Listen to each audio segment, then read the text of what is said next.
Hello friends. तो आज हम इस वीडियो में देखेंगे शब्द रूप। शब्द रूप के बारे में मैं पहले वीडियो में बता चुकी हूँ कि ये बहुत इम्पॉर्टेंट है। अगर आप संस्कृत पढ़ रहे हैं तो आपको शब्द रूप आना चाहिए, ये बेस है संस्कृत का। तो चलिए देखते हैं। पहले हम वो देखेंगे जो आपके सिलेबस में दिया हुआ है। तो यहाँ पे आकारांत पुल्लिंग लिया है मैंने। वाता शब्द है, राम शब्द है, वैद्य शब्द है, रुग्ण शब्द है। तो यहाँ पे मैंने 2 एग्जाम्पल लिया है, एक वाता का और एक रामा का। तो पहले देखते हैं रामा का। रामा का पिछले वीडियो में मैंने एग्जाम्पल दिया था, तो इसलिए इस वीडियो में कंटिन्यू करेंगे और मैं ये भी बताऊंगी कि ट्रांसलेशन कैसे बनाना है संस्कृत में और सेंटेंस कैसे बनाना है, क्योंकि वो भी आता है क्वेश्चन में। तो चलिए देखते हैं। पहले तो देखेंगे कि विभक्ति के अकॉर्डिंग ये होता है। ये विभक्ति पहले रहेगा, फिर एक वचन में, फिर द्विवचन में, फिर बहुवचन में। तो प्रथम विभक्ति में देखेंगे एक वचन रामः, द्विवचन रामौ, बहुवचन रामाः। द्वितीय वचन में रामम, एक वचन में रामम, द्विवचन में रामौ, बहुवचन में रामान। तृतीय विभक्ति में एक वचन रामेन, द्वितीय रामाभ्याम, बहुवचन रामैः। चतुर्थी एक वचन रामाय, द्विवचन रामाभ्याम, बहुवचन रामेभ्यः। पंचमी एक वचन रामात्, द्विवचन रामाभ्याम। ये सब जो दिया है मैंने वो रामाभ्याम है, और बहुवचन में रामेभ्यः।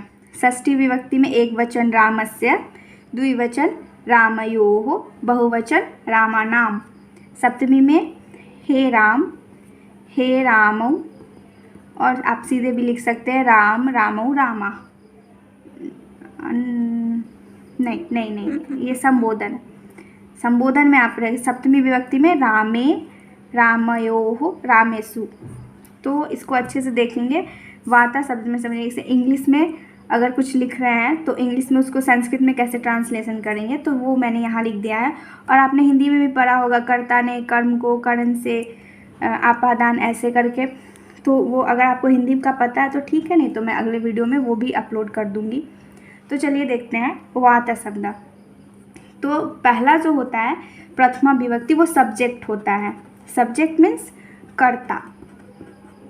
कर्ता होता है, कोई काम कर रहा है। जैसे राम है वो करता है, वो पढ़ रहा है, वो खा रहा है, गा रहा है, वो करता है। और जो द्वितीय विभक्ति होता है वो ऑब्जेक्ट होता है। जैसे वातम, वातौ, वातान।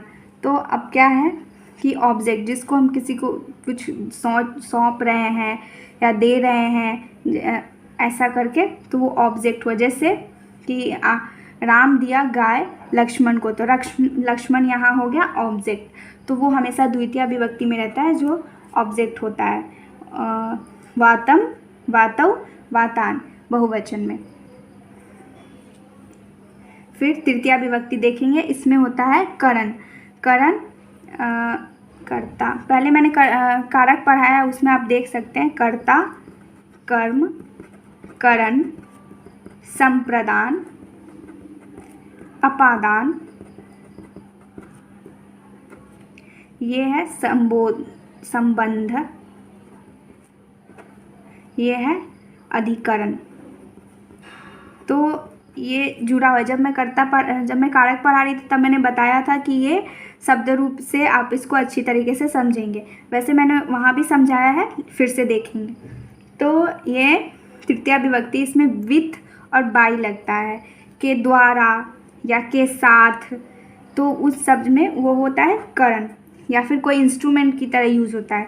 जैसे जैसे ये पेन है, पेन से मैं लिख रही हूँ, तो पेन क्या है? पेन है इंस्ट्रूमेंट। और करण कारक, मैं कौन हूँ? मैं हूँ कर्ता। और मैं किस पे लिख रही हूँ? पेज पे। तो पेज क्या हो गया? कर्म हो गया। तो ये है। तो अब देखते हैं चतुर्थी विभक्ति में। चतुर्थी विभक्ति फोर के लिए यूज़ होता है। वाताय, वाताभ्याम, वातेव्या। ये संप्रदान है, इसमें किसी को कुछ देते हैं, दान करते हैं। इससे आप दान से याद रख सकते हैं फोर मीन्स किसी को गाय देना, किसी को गिफ्ट देना। तो ये चतुर्थी विभक्ति में आता है, तो उस हिसाब में हम चतुर्थी विभक्ति लगाएंगे। पंचमी विभक्ति, तो पंचमी विभक्ति में होता है वातात, वाताभ्याम वातेव्यव ये आपादान है। तो इसमें किसी चीज़ से कुछ अलग हो रहा है, तो जैसे घर से कोई बाहर जा रहा है तो वो पंचमी विभक्ति होगा। कोई जैसे घर से राम बाहर जा रहा है तो वो पंचमी, जैसे पेड़ से पत्ता गिर रहा है तो वो पंचमी विभक्ति में आएगा। अब देखेंगे षष्ठी विभक्ति। षष्ठी विभक्ति में ऑफ या अपॉस्ट्रोफी एस यूज़ होता है, जैसे राम, राम्स हाउस या राम का घर, ऐसे का इसमें जिसमें संबंध बताता है, रिलेशन बताता है, वो हो गया षष्ठी विभक्ति। सो वातस्य वातयोः वातानाम। सप्तमी विभक्ति में अधिकरण है, जिस पे अधिकरण, जैसे ये हुआ, ये बेंच है तो टेबल है, तो इस पे ये हो गया अधिकरण, इस पे मैं पढ़ा रही हूँ तो ये अधिकरण। तो इन और ऑन होता है, या में आप हिंदी में कह सकते हैं अधिकरण। वाते वातयो वातेषु।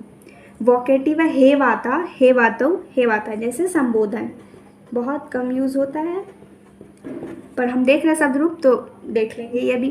तो इस पे मैंने कुछ ट्रांसलेशन लिया और कुछ सेंटेंस लिया। अब हम देखेंगे अकारांता, इकारांता और उकारांता, सबका वीडियो आएगा, तो इसी तरीके से हम एग्जाम्पल से समझेंगे। Thank you.